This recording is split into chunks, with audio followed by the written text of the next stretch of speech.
Assalamualaikum warahmatullahi wabarakatuh. Selamat datang dan terima kasih atas menonton video tentang sharing materi ini. Kenalin, saya Muhammad Ika Sakbari dari Universitas Nasional Fakultas FTKI.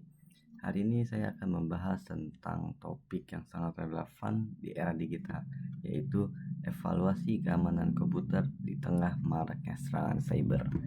Penting bagi kita untuk memahami bagaimana melindungi sistem data yang kita miliki. Apa sih pengertian evaluasi keamanan komputer? Evaluasi keamanan komputer pada dasarnya ialah upaya untuk menilai apakah sistem kita sudah cukup aman, apakah informasi penting atau data kita atau biodata kita terlindung dari akses yang tidak sah, atau bahkan dari ancaman kerusakan yang tanpa disengaja atau yang disengaja. Contohnya kayak data kita dihack atau banking kita dapat phishing. Dan slide selanjutnya yaitu tentang tujuan evaluasi keamanan. Tujuan evaluasi ini tentu untuk memastikan keamanan sistem.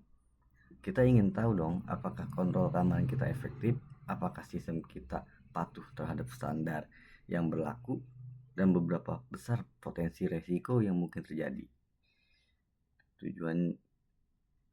Di sini tujuan evaluasi keamanannya ada 4, yaitu menilai efektivitas kontrol keamanan yang diterapkan, mengidentifikasi potensi kerentanan dan risiko keamanan, menentukan tingkat kepatuhan terhadap standar atau regulasi, meningkatkan kepercayaan pengguna terhadap sistem. Slide berikutnya yaitu aspek-aspek evaluasi keamanan. Ada 3 hal utama yang harus selalu kita perhatikan. Pertama, kerahasiaan, confidentiality. Siapa saja yang boleh mengakses data. Kedua, integritas. Apakah data masih asli atau sudah dimodifikasi?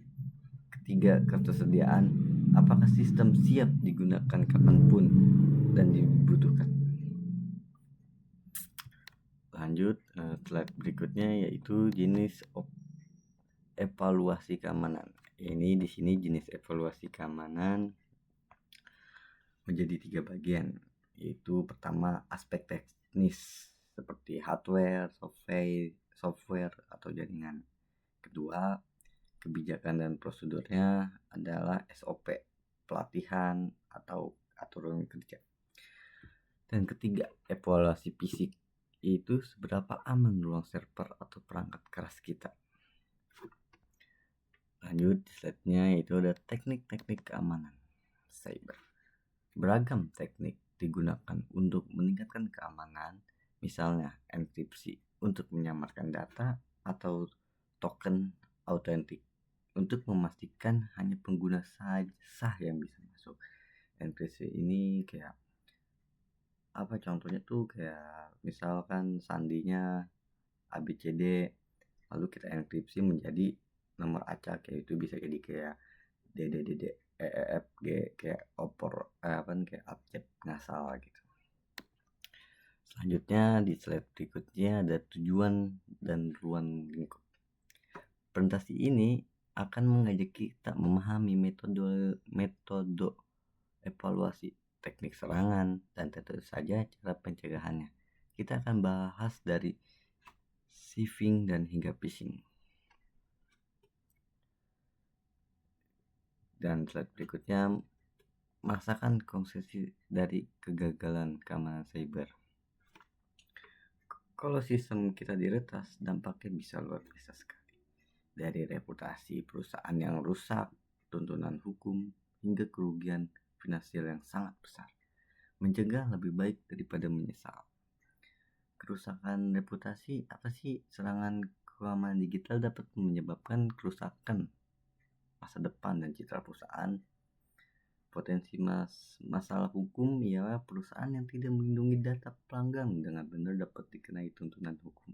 Ini sangat bahaya sekali ya. Dan kerugian keuangan. kejahatan cyber dapat berdampak besar pada pendapatan, penghasilan, atau pengeluaran dari perusahaan.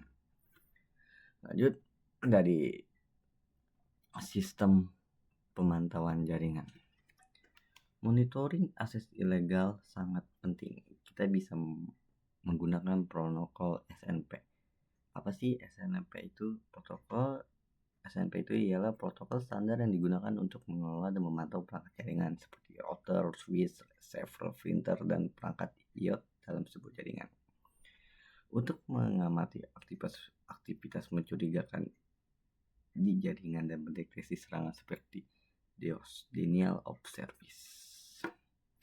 Lanjut, slide berikutnya, cara mengatasi serangan cyber. Lalu gimana sih cara ngatasinya di zaman sekarang yang udah semakin canggih? Kita bisa menggunakan layanan cloud, rutin memperbarui software, menginstal antivirus, dan mewaspadai email yang mencurigakan, atau membuka link-link yang tidak tahu sumber jelasnya dari mana. Itu sangat dilarang sekali. Yang selanjutnya yaitu ada program penyerang atau bisa tools. Serangan bisa datang dengan berbagai tools, baik aktif maupun pasif. Contohnya sniffing, teknik penyebatan data yang menggunakan alat seperti TCP, DOM, atau Wireshark. Baik, di slide terakhir yaitu penutup dari saran saya sendiri pribadi, keamanan sistem harus dipantau terus-menerus karena makin banyak kejahatan di luar sana yang berbagai cara lah untuk mengakses data diri kita atau mengambil duit kita, terus untuk menjaga identitas kita agar tidak diperjual atau dibelikan ke seorang. Sekian dari saya atas ini. Assalamualaikum warahmatullahi wabarakatuh.